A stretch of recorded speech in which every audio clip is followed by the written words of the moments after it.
Borjigin We now have South Mongol activist Mr. Andy Borjigin, who will address the gathering in front of us.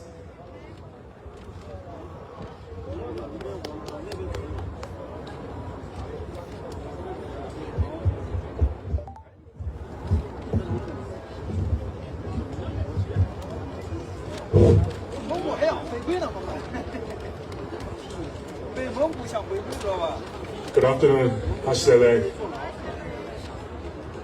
My name is Andy Borjigin.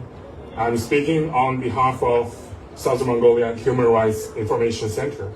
It is my great honor to be here today to stand in solidarity with my Tibetan friends to mark the 67th anniversary of Tibetan National Uprising.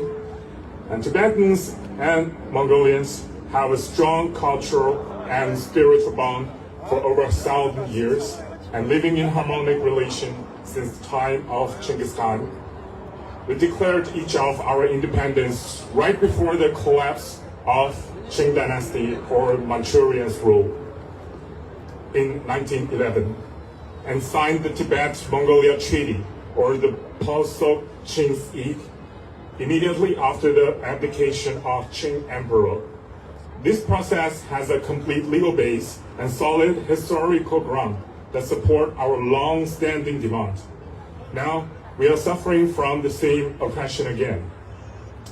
Since the year of 1947, communist Chinese troops occupied Southern Mongolia by force and established oppressive colonial regime. In the year of 1949, the Chinese Communist Armed Force took over China proper. Soon after, our nation invaded by China and turned into the so-called autonomous region. Our people has been greatly reduced to national minority on our own land. During nearly 8 decades of occupation, not only the self-determination of 6 million Southern Mongolians completely taken away, but the most basic human rights and fundamental freedom has been denied. In the past 10 years, Southern Mongolians, Tibetans, Uyghurs, and people of Hong Kong are still suffering from the oppression of Chinese communist regime.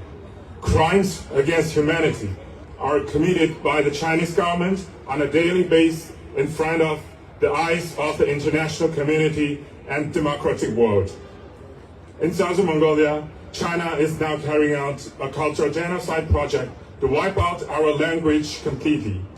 Learning and using our mother tongue and practicing our traditional way of life have become a crime in Southern Mongolia, especially since the fall of 2020. The Chinese colonial regime has become increasingly more oppressive. Everything with Mongolian characteristics like the statue of Genghis Khan have been demolished. Mongolian language has been removed from all schools and educational systems. Publications of so many Mongolian books have also been banned. Slogans and sculptures, even with small signs of Mongolian identity, have been smashed. So the same is happening in Tibet and East Turkestan as well. I would like to remind the free and democratic world that this is nothing but cultural genocide, aiming at the total eradication of Mongolian people and Mongolian nation from Southern Mongolia. Those who stand up to the cultural genocide are being arrested and detained in the jails. Since the fall of 2020, at least 8,000 to 10,000 Mongolians have either been sent to jail or placed under house arrestment for taking different forms of protest.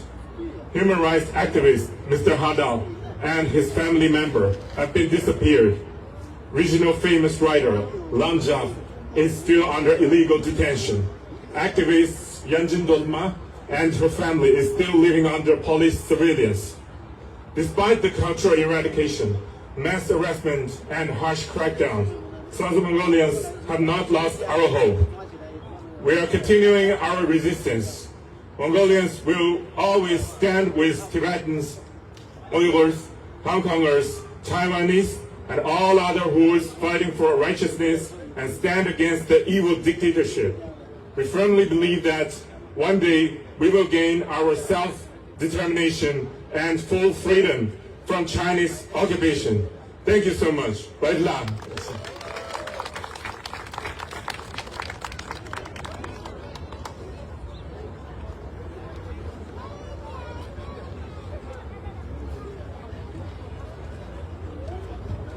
Andy Borjigin